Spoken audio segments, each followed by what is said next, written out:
तो चलिए दोस्तों, आज की क्लास की शुरुआत करते हैं। आज हम पढ़ेंगे भक्ति काल की सगुण धारा, कृष्ण भक्ति शाखा। कृष्ण का सर्वप्रथम उल्लेख ऋग्वेद के 8वें मंडल में 85 सूक्त के रचयिता के रूप में मिलता है। संस्कृत साहित्य में सर्वप्रथम कृष्ण के अलौकिक कर्मों का वर्णन ईसा पूर्व प्रथम शताब्दी के कवि अश्वघोष के बुद्ध चरित में मिलता है।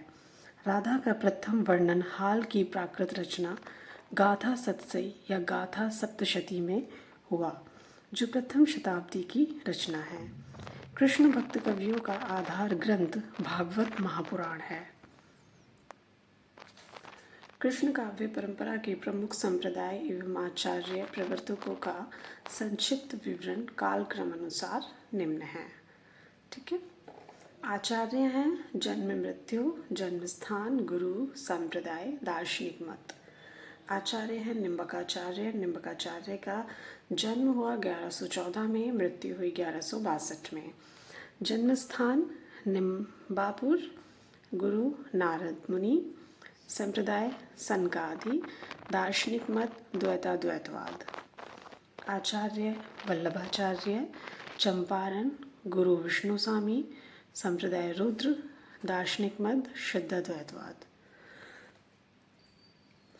स्वामी हरिदास, वृंदावन, राजापुर, आस्थिर, सखी। चैतन्य महाप्रभु, नवदीप, बंगाल। केशव भारती, गौड़ीय, अचिंतन्य, भेदा भेदवाद। हित हरिवंश, बादा गांव, मथुरा। गोपाल भट्ट, राधा वल्लभ। कवि हाल का वास्तविक नाम शालीवाहन था, जो प्रथम शताब्दी में प्रतिष्ठानपुर के राजा थे। भागवत पुराण का रास शरद रास है तथा गीत गोविंद का वसंत रास है। बंगाल के अंतिम शासक राजा लक्ष्मण सेन के सभा कवि जयदेव ने 12 सर्गों में कोमल कांत पदावली में गीत गोविंद की रचना की। भागवत महापुराण में कुल 12 स्कंद हैं। सनकादि या निम्बार्क संप्रदाय भक्ति के निमित्त विष्णु के स्थान पर कृष्ण के सगुण रूप का सर्वप्रथम प्रतिपादन निम्बकाचार्य ने किया था। निम्बार्काचार्य का मूल नाम नियमानंद था। निम्बार्क का अर्थ है नीम पर सूर्य के दर्शन कराने वाला। निम्बार्क को भगवान कृष्ण के सुदर्शन चक्र का अवतार माना जाता है। भगवान के सुदर्शन चक्र का अवतार किसे माना जाता है? निम्बार्क को। इनका एक नाम सुदर्शन भी था। निम्बार्क संप्रदाय में कृष्ण के वामांग में सुशोभित राधा के स्वीकिया रूप का विधान है। निम्बकाचार्य के 4 शिष्य थे: श्रीनिवासाचार्य, औदुमाचार्य, गौरमुखाचार्य, श्री लक्ष्मण भट्ट। श्रीनिवासाचार्य ने वेदांत कौस्तुभ ग्रंथ की रचना की। निम्बकाचार्य ने 5 ग्रंथों की रचना की है, जो निम्न है: वेदांत पारिजात सौरभ, 10 श्लोकी, श्री कृष्णस्तवाज, मंत्र रहस्य षोडशी, प्रपन्न कल्प पल्लवी। निम्बार्क संप्रदाय की सबसे बड़ी गद्दी राजस्थान के सलेमाबाद स्थान पर है। सॉरी। नेक्स्ट है हमारा टॉपिक प्रमुख कवि। श्री भट्ट का जन्म मथुरा में ध्रुवटीला में सन 1538 में हुआ। इनके गुरु का नाम केशव कश्मीरी था। श्री भट्ट को निम्बार्क संप्रदाय में हीतु सखी का अवतार माना जाता है। श्री भट्ट के 2 ग्रंथ हैं: युगल शतक। इस युगल शतक जो है, इसमें 100 पद हैं। प्रत्येक पद के पूर्व उक्त पद के मूल भाव को व्यक्त करने वाला एक दोहा दिया है। आदिबानी, दूसरा है आदिवानी, यानी पहला है युगल शतक, दूसरा आदिवानी। हरिव्यास देव के गुरु का नाम श्री भट्ट था, जिन्होंने ब्रज भाषा में महावाणी नामक ग्रंथ की रचना की। परशुराम देव के गुरु का नाम हरिव्यास देव था। इन्होंने ही निम्बार्क संप्रदाय की गद्दी को राजस्थान के सलेमाबाद में स्थापित किया। परशुराम देव ने परशुराम सागर नामक एक बड़े ग्रंथ की रचना की और इसकी भाषा राजस्थानी प्रधान साधुकड़ी है। यानी जो परशुराम देव है उनके ग्रंथ का नाम भी परशुराम सागर है। अब पढ़ते हैं वल्लभ संप्रदाय।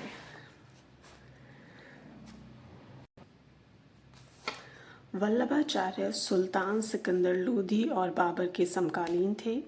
वल्लभाचार्य संक्षिप्त परिचय निम्न है। जन्म और मृत्यु। जन्म हुआ 1478 में, मृत्यु हुई 1530 ईस्वी। जन्म स्थान चंपारण। पत्नी का नाम था मधुमंगल। 2 पुत्र थे, गोपीनाथ और विट्ठलनाथ। भक्ति है पुष्टि मार्गी।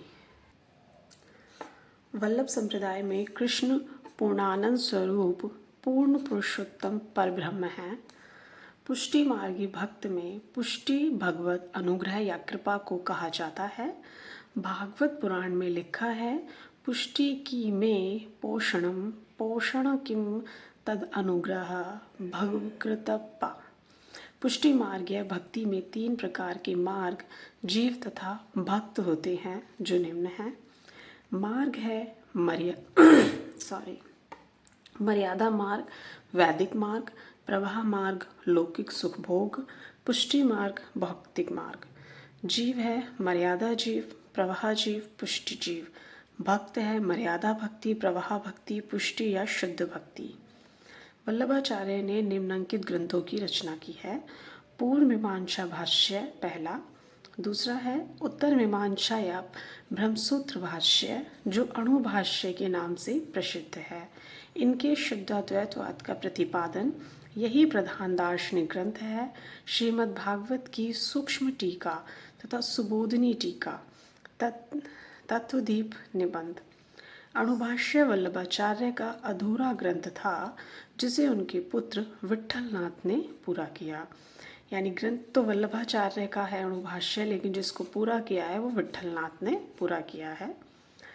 वल्लभ संप्रदाय में अष्टयाम की सेवा का उल्लेख।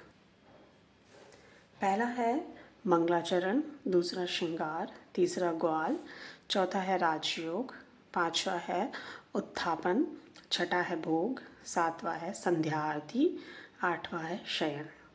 सन 1519 ईस्वी में वल्लभाचार्य के शिष्य पूरनमल खत्री ने गोवर्धन पर्वत पर श्रीनाथ जी का मंदिर बनवाया, जिसका प्रबंध दायित्व कृष्णदास पर था। गोस्वामी विट्ठलनाथ ने सन 1565 ईस्वी 4 वल्लभाचार्य और 4 अपने शिष्य को मिलाकर अष्टछाप की स्थापना की। अष्टछाप की स्थापना किसने की? गोस्वामी विट्ठलनाथ ने। गोस्वामी विट्ठलनाथ ने कब की? 1565 में। 4 वल्लभाचार्य के शिष्य थे और 4 इनके खुद के थे, जिसका नाम दिया अष्टछाप। वल्लभाचार्य के कुल 84 और विट्ठलनाथ के कुल 252 शिष्य थे। कालक्रम अनुसार अष्टछाप कवियों का संक्षिप्त विवरण। ये हैं अष्टछाप के कवि। इन्हें याद करने की एक ट्रिक है। जो स्टार्टिंग के 4 हैं उनको हम याद करते हैं कस पी के, और जो नीचे के 4 हैं उन्हें है गोविंद चित चतुर्नंद। गोविंद चित चतुर्नंद। कुंभन दास, सूरदास, परमानंद दास, कृष्णदास, गोविंद स्वामी, चित स्वामी, चतुर्भुज दास, नंददास। जो ऊपर के हमारे 4 हैं वो वल्लभाचार्य के हैं शिष्य, और जो नीचे वाले 4 हैं इनके हैं ये विट्ठलनाथ के शिष्य हैं। तो वल्लभाचार्य जो हैं इनके शिष्यों की ट्रिक है कस पी के, और विट्ठलनाथ के जो हैं गोविंद चित चतुर्नंद। कुंभन दास प्रथम अष्टछापी कवि थे और ये जाति के क्षत्रिय थे। कुंभन दास ने सन 1492 ईस्वी में वल्लभाचार्य से दीक्षा ग्रहण की। कुंभन दास अकबर के निमंत्रण पर पैदल ही फतेहपुर सीकरी गए, जिस पर अफसोस करके लिखते हैं, संतन को कहाँ सीकरी सो काम, आवद जात पनैया टूटी बिसरी गयो हरिनाम। आचार्य हजारी प्रसाद द्विवेदी ने लिखा है, सूरदास की ब्रजभाषा के प्रथम कवि हैं। हजारी प्रसाद द्विवेदी ने लिखा है कि सूरदास ही है जो ब्रज भाषा के प्रथम कवि हैं और लीला गान का महान समुद्र सुर सागर ही उसका प्रथम काव्य। प्रसाद द्विवेदी जो हैं वो ये मानते हैं कि जो सूरदास हैं वही ब्रजभाषा के प्रथम कवि हैं और सुरसागर ही उसका प्रथम काव्य है। सूरदास का जन्म वैशाख शुक्ल 5 दिन मंगलवार संवत 1535 विक्रम को हुआ। ये वल्लभाचार्य से 10 दिन छोटे थे। सूरदास के जन्म स्थान के संबंध में दो मत है जो निम्न है। एक मानते हैं गौघाट रुनकता, कुछ मानते हैं सीही। तो जो गौघाट मानते हैं उनमें हैं श्याम सुंदर दास, रामचंद्र शुक्ल, हजारी प्रसाद द्विवेदी, और जो सीही मानते हैं वार्ता साहित्य डॉक्टर नगेंद्र गणपति चंद्र गुप्त। वल्लभाचार्य ने सूरदास को भगवत लीला वर्णन करने का उपदेश दिया।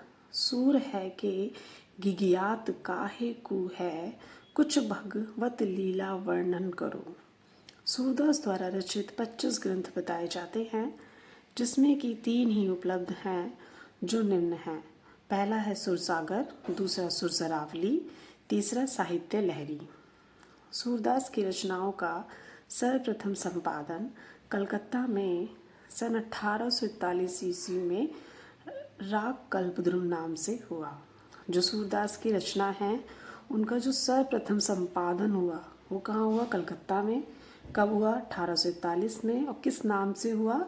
राग कल्पद्रुम। तो राग कल्पद्रुम नाम से किसका रचनाओं का संपादन है? सूरदास की रचनाओं का संपादन है राग कल्पद्रुम के नाम से। आगे बढ़ते हैं। सूरदास कृत सुरसागर का उपजीव्य भागवत महापुराण का 10वां स्कंद है। सुरसागर में 4936 पद और 12 स्कंद हैं। सुरसागर में कितने हैं? पद हैं 4936, स्कंद हैं 12। सूरदास ने सुरसागर में 3 भ्रमर गीतों की योजना की है। प्रथम भ्रमर गीत पद संख्या यहाँ 4078 से लेके 4710 ही मुख्य है। शेष 2 भ्रमर गीत का पद संख्या 4711 से 4712, खा 4713 कथ्यात्मक। भ्रमर गीत का सर्वप्रथम एक पूर्ण प्रसंग के रूप में वर्णन श्रीमद् भागवत के 10वें स्कंद के 47वें अध्याय के 12 से 21 श्लोक में मिलता है। श्रीमद् भागवत के 10वें स्कंद के 47वें अध्याय के 12 से 21 श्लोक।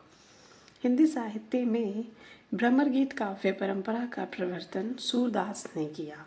यानी हिंदी साहित्य में जो भ्रमर गीत लिखने की जो प्रारंभ किया, काव्य परंपरा का जो प्रवर्तन किया, वो सूरदास ने किया।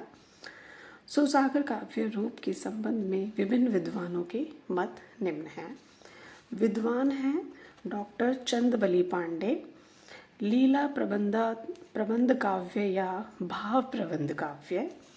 हजारी प्रसाद द्विवेदी गीत काव्यात्मक मनोरोगों पर आधारित विशाल महाकाव्य। ब्रजेश्वर वर्मा कृष्ण चरित का महाकाव्य है। सर्वसम्मति से गेय मुक्तक काव्य, यानी सर्वसम्मति से क्या माना है? गेय मुक्तक काव्य माना है। ठीक है, तो आगे है हमारा भ्रमर गीत में कुल 700 पद हैं। प्रोफेसर मैनेजर पांडे ने भ्रमर गीत का 3 रूप बताया। कृष्ण का प्रतीक, उद्धव का प्रतीक, स्वतंत्र रूप में। यानी कितने बताए मैनेजर पांडे ने? कृष्ण का प्रतीक, उद्धव का प्रतीक और स्वतंत्र रूप में। भ्रमर गीत को उपालंब काव्य भी कहते हैं। उपालंब भ्रमर गीत को आचार्य रामचंद्र शुक्ल ने इसे ध्वनि काव्य कहा है। पूछ सकते हैं कि आचार्य रामचंद्र शुक्ल ने भ्रमर गीत को क्या कहा? ध्वनि काव्य। ध्वनि काव्य किसने कहा? आचार्य रामचंद्र शुक्ल ने। सुरसरावली में 1107 छंद हैं। इसकी रचना संसार को होली का रूपक मानकर की गई है। साहित्य लहरी 1550 ईस्वी में अलंकार और नायिका भेदों के उदाहरण प्रस्तुत करने वाले 118 दृष्टिकूट पद हैं। आचार्य रामचंद्र शुक्ल ने लिखा है, वात्सल्य और श्रृंगार के क्षेत्र में जितना अधिक उद्घाटन सूर ने बंद आंखों से किया, उतना किसी और कवि ने नहीं। इन क्षेत्रों का कोना कोना वे झांक आए। आचार्य शुक्ल ने लिखा है, सूर की बड़ी भारी विशेषता है नवीन प्रसंगों की उद्भावना। प्रसंग उद्भावना करने वाली ऐसी प्रतिभा हम तुलसी में नहीं पाते। शुक्ल जी ने लिखा है, आचार्यों की छाप लगी हुई 8 वीणाएं श्री कृष्ण की प्रेम लीला कीर्तन करने उठी, जिनमें सबसे ऊंची सुरीली और मधुर झंकार अंधे कवि सूरदास की वीणा की थी। आचार्य हजारी प्रसाद द्विवेदी ने लिखा है, सूरदास जब अपने विषय का वर्णन शुरू करते हैं तो मानो अलंकार शास्त्र हाथ जोड़कर अपने दोनों उनके पीछे दौड़ने लगता है। उपमाओं की बाढ़ आ जाती है, रूपकों की वर्षा होने लगती है, संगीत के प्रवाह में कवि स्वयं बह जाता है। सूरदास की मृत्यु पर विट्ठल दास ने कहा था, पुष्टि मार्ग को जहाँ जात है, जाए कछु लेनो हो सो लेऊ। ये किसने कहा? सूरदास की मृत्यु पर विट्ठल दास ने। सूरदास के अंतिम पद निम्नलिखित हैं। सूरदास के जो अंतिम पद हैं वो हैं, खंजन नयन रूप रसमाते, खंजन नयन रूप रसमाते, अति से चारा चपल अनियारे, पल पिंजराना समाते। सूरदास को वात्सल्य रस का सम्राट कहा जाता है। वात्सल्य रस का सम्राट सूरदास। परमानंद ने वल्लभाचार्य से अरैला प्रयाग में दीक्षा ग्रहण की। परमानंद की रचनाओं में परमानंद सागर प्रमुख है। इसमें 635 पद हैं और इसके अतिरिक्त दान लीला तथा ध्रुव चरित भी इनकी रचनाएं हैं। कृष्णदास कुंभी जाति के शूद्र थे और इनके प्रमुख इनके प्रमुख ग्रंथ हैं। कृष्णदास कुंभी जाति के शूद्र कवि थे और कृष्णदास के जो ग्रंथ हैं वो ये 3 हैं। पहला है जुगल मानचरित, दूसरा है भ्रमर गीत, तीसरा है प्रेम तत्व निरूपण। गोविंद स्वामी ब्रजमंडल के महावन नामक स्थान पर रहते थे। महावन नामक स्थान पर रहते थे कौन? गोविंद स्वामी। गोविंद स्वामी जहाँ रहते थे वह स्थान गोविंद स्वामी की कदम खड़ी के नाम से प्रसिद्ध हुआ। गोविंद स्वामी की कदम खड़ी। अकबर के नवरत्न में तानसेन गोविंद स्वामी से संगीत गायन की शिक्षा ग्रहण करते थे। जो अकबर के नवरत्न में जो तानसेन थे वो गोविंद स्वामी जो थे संगीत गायन की शिक्षा गोविंद स्वामी से ग्रहण करते। इनके पदों का संकलन गोविंद स्वामी के पद नाम से प्रसिद्ध है। इनके पदों का संकलन किस नाम से प्रसिद्ध है? गोविंद स्वामी के पद। चित स्वामी बीरबल के पुरोहित थे। पुष्टि मार्ग में दीक्षित होने के बाद ये गोवर्धन पर्वत के निकट पुंचरी नामक स्थान पर तमाल वृक्ष की छाया में रहते थे। इनकी स्फुट रचनाओं का संकलन पदावली नाम से प्रसिद्ध है। चतुर्भुज दास प्रसिद्ध अष्टछाप कवि कुंभन दास के कनिष्ठ पुत्र थे।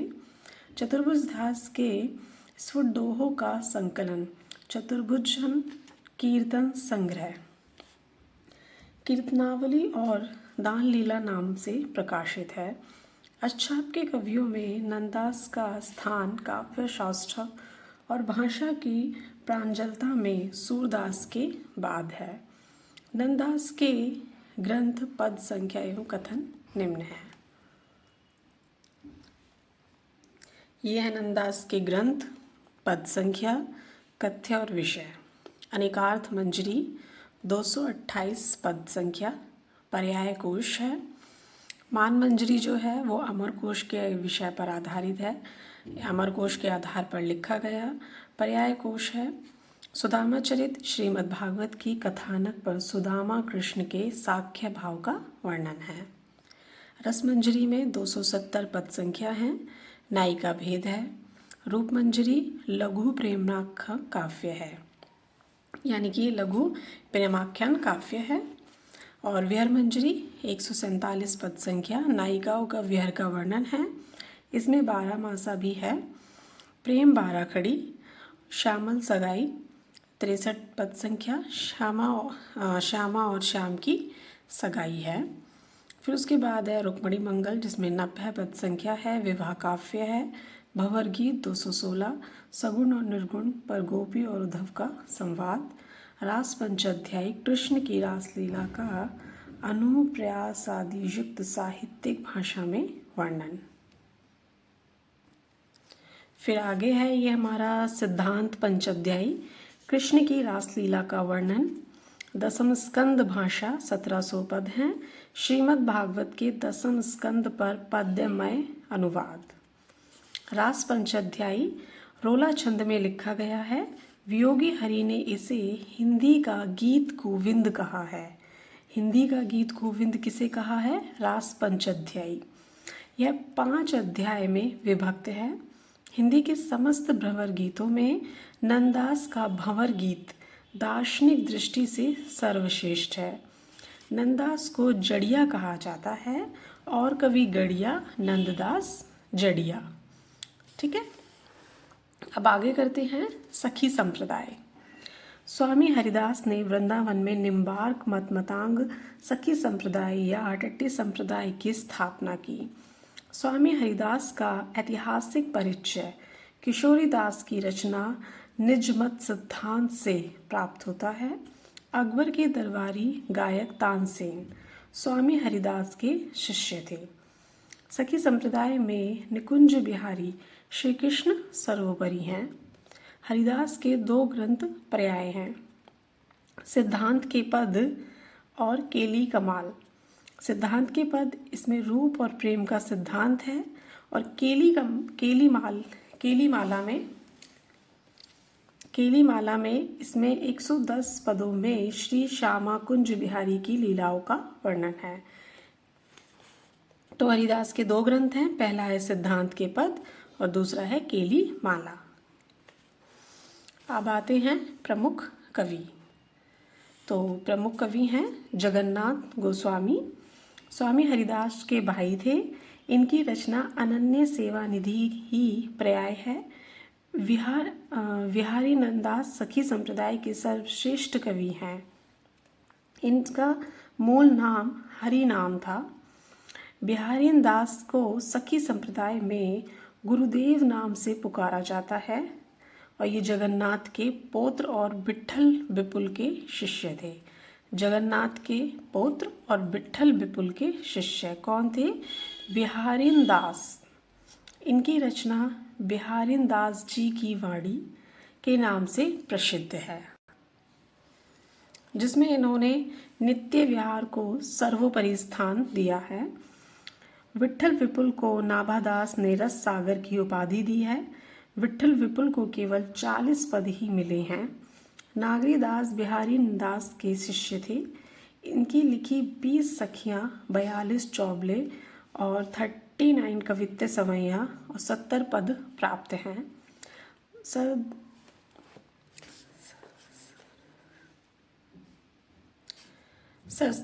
सरसदास नागरीदास के छोटे भाई थे। इनकी कुल रचना 67 छंदों की है, जो अष्टाचार्यों की वाणी में सम्मिलित है। अब आते हैं गौड़ीय संप्रदाय पर। तो ये हमारा गौड़ीय संप्रदाय के प्रवर्तक कृष्ण चैतन्य महाप्रभु हैं। चैतन्य महाप्रभु का मूल नाम विशंबर मिश्र था। घर में इन्हें निमाई या गौरांग नाम से पुकारते थे। चैतन्य मत का दार्शनिक सिद्धांत अचैतन्य भेदाभाव कहलाता है। अब आते हैं प्रमुख कवियों पर। राम राय प्रारंभ में वल्लभ मत अनुयायी विट्ठल नाथ के शिष्य थे, किंतु बाद में जगन्नाथपुरी में श्री नित्यानंद से दीक्षा ग्रहण की। राम राय संस्कृत तथा ब्रज भाषा दोनों के ही पंडित थे। राम राय ने संस्कृत में ब्रह्मसूत्र के कुछ अंश तथा गौर विनोदिनी नामक वृत्ति की रचना की तथा गीता पर गौर भाष्य और स्तंभ पंचकम और गोविंद तत्व दीपिका का प्रणयन किया।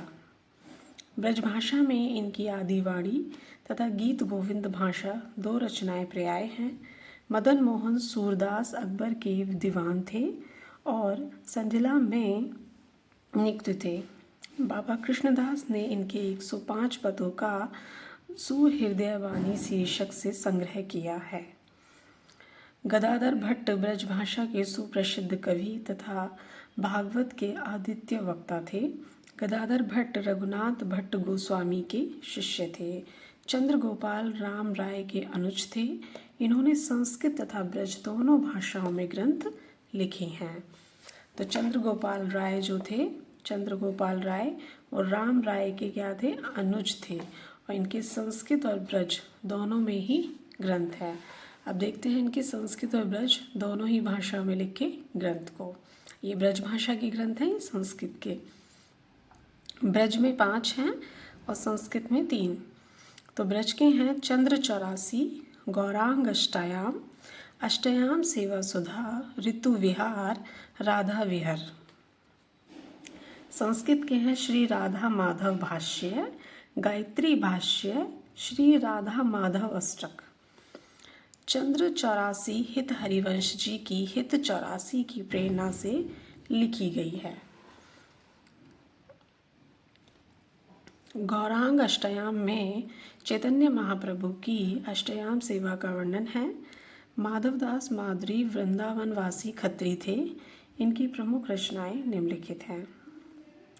केली माधुरी 1630 ईस्वी की, वंशीवट माधुरी 1642 ईस्वी। फिर आते हैं वृंदावन माधुरी 1642 ईस्वी। माधवदास की 3 रचनाओं का एक साथ संकलन श्री माधुरी वाणी नाम से किया गया है।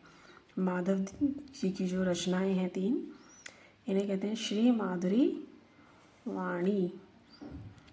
भगवत मुदित माधव मुदित के पुत्र थे और आगरा के सूबेदार सुआजा के दीवान थे।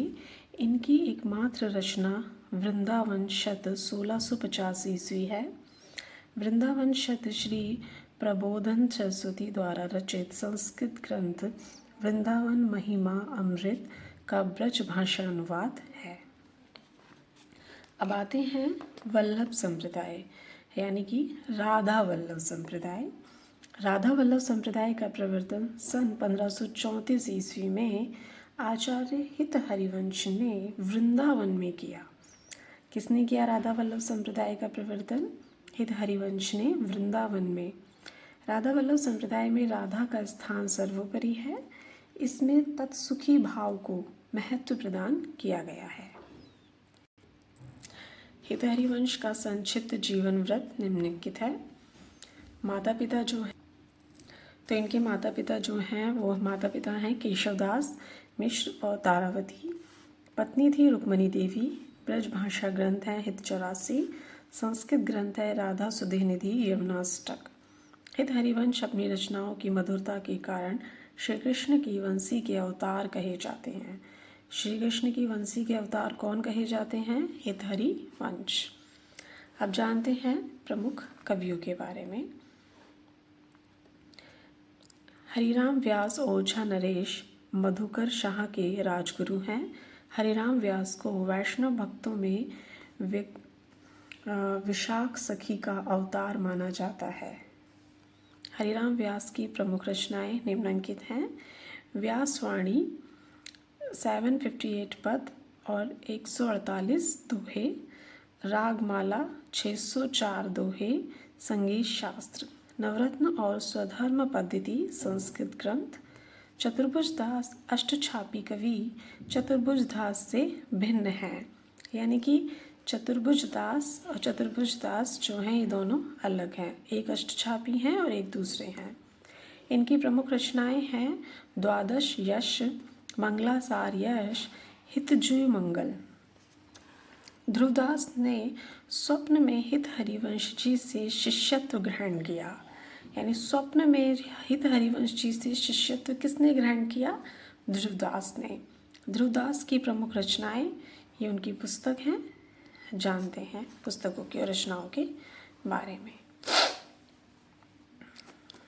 ध्रुवदास की पुस्तक जीव दशा लीला, वैदिक ज्ञान लीला, मन शिक्षा लीला, वृंदावन सतलीला, ख्याल हुलसा लीला, भक्त नामावली लीला, वृद्धवावन पुराण की भाषा, सिद्धांत विचार लीला गद्य में है, प्रतीचे चौवनी लीला, आनंद अष्टक लीला, भजना अष्टक लीला, भजन कुंडलियाँ लीला, भजन सतलीला, भजन श्रृंगार सतलीला, मन श्रृंगार लीला, हित श्रृंगार लीला, सभा मंडल, रस मुक्तावली लीला, रस हीरावली लीला, रस रत्नावली लीला, प्रेमावली लीला, प्रियाजी नामावली लीला, रहस्य मंजरी लीला, सुख मंजरी लीला, रति मंजरी लीला, नेह मंजरी लीला, वन विहार लीला, रंग विहार लीला,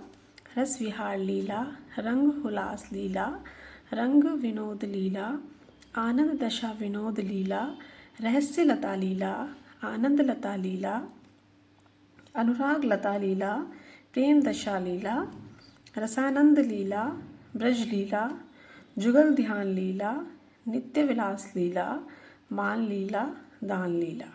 इनकी सभी रचनाओं के पीछे लीला लीला लिखा हुआ है, तो आप ये पहचान भी सकते हैं कि सारी रचनाओं के पीछे जो लीला लिखा हो वो ध्रुवदास जी की हैं।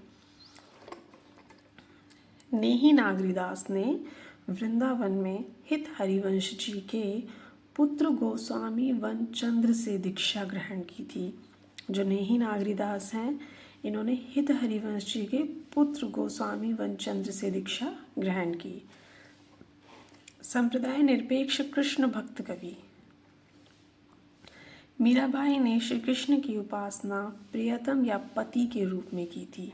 क्वेश्चन आता है कई बार कि मीरा जी ने कृष्ण की जो उपासना की है वो साख्य भाव में की है, दास्य भाव में की है, किस भाव में की है? तो उन्होंने प्रियतम और पति के भाव में की। मीराबाई का संक्षिप्त जीवन वृत्त निम्नलिखित है। जन्म मृत्यु 1516 और 1546। 1516 में उनका जन्म हुआ और 1546 में मृत्यु हो गई। जन्म स्थान था कुड़की, पिता रत्न सिंह, पति भोजराज, गुरु रैदास, भक्ति माधुर्य, मृत्यु स्थान रणछोड़ मंदिर। मीराबाई की भाषा राजस्थानी मिश्रित ब्रज भाषा है। मीराबाई की प्रमुख रचनाएं इस प्रकार हैं। गीत गोविंद की टीका, नरसिंह जी का मायरा, राग सौरठा, राग गोविंद, मलार राग, सत्यभामा, नू रुसाण, मीरा की गरबी, रुक्मणी मंगल। ये 8 रचनाएं हैं मीरा की। मीरा के स्फुट पद मीराबाई की पदावली नाम से प्रकाशित हैं। मीराबाई ने तुलसीदास को एक पत्र में लिखा है, स्वती श्री तुलसी कुलभूषण दूषण हरन गोसाई, 12 बार प्रणाम करूं, अब हरहु शोक समुढ़ाई। ये मीरा ने जब तुलसीदास जी को पत्र लिखा था तब उन्होंने तुलसीदास जी के लिए ये। अब जानते हैं रसखान के बारे में, ठीक है। तो रसखान का मूल नाम शैद इब्राहिम था। इनका जन्म अनुमानित है दिल्ली में सन 1533 में हुआ और मृत्यु 1618 ईस्वी में हुई। समया छंद में कृष्ण लीला का गायन करने वाले प्रथम रसखान हैं। आचार्य रामचंद्र शुक्ल ने लिखा है, और कृष्ण भक्तों के समान इन्होंने गीति काव्य का आश्रय न लेकर कवित्व सवयों में अपने सच्चे प्रेम की व्यंजना की है। यानी जो सवयों में लिखा है वो किसने लिखा है?